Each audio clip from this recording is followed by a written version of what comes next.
Welcome to this week's economic recap.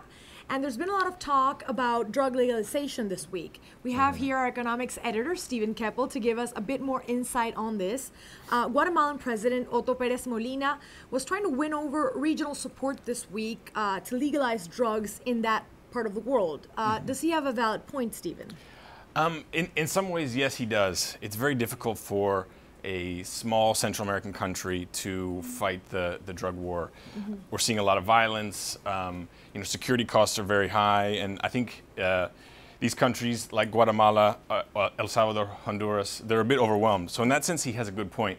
Although saying that his proposal was that they would legalize drugs in Central America and sort of create a legal zone, that might not work, because if you do something, you'd have to do it, more, throughout the region or even globally, I think, to really have an impact. Because if not, it's just going to be it's not going to work because it's going to trickle over.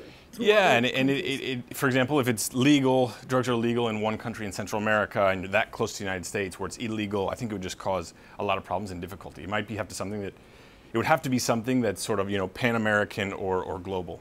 And you touched upon the U.S., of course. This comes in a week where President Obama asked Congress for $234 million to fight the drug war in Mexico as part of the Merida initiative.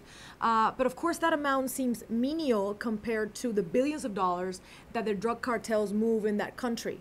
So again, is legalization in the U.S.'s case the solution?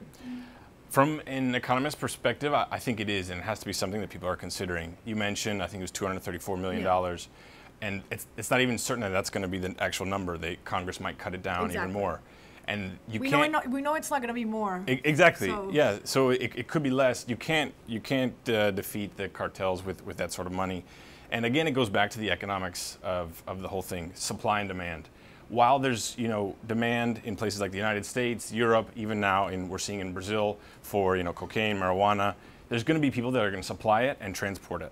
So the only way is maybe if you were somehow able to limit demand, we would see some progress on supply. All we're seeing now is that supply shifts a little bit. Maybe from a little bit from Colombia to Bolivia and Peru, and the sort of transfer points, from Colombia to Mexico, Central America.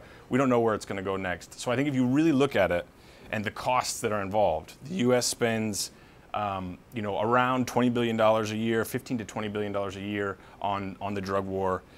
Mexico, Central America, Colombia, these countries are also spending a lot of money on security, and it's really unsustainable. So I think it's time to start talking about it.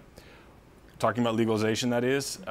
We're seeing it a little bit. There's momentum in Latin America. In Central America, apparently. Obviously, yeah, Central America. We also seen that the former presidents of Brazil, Mexico, and Colombia have been sort of building a movement sort of to at least open the debate about legalization. So, we'll see where it goes, but from an economist perspective, it makes sense. It might be time to start thinking about legalization. So we want you to give us your opinion on this very contentious issue on our Twitter account and as well as on our Tumblr page. Thank you very much.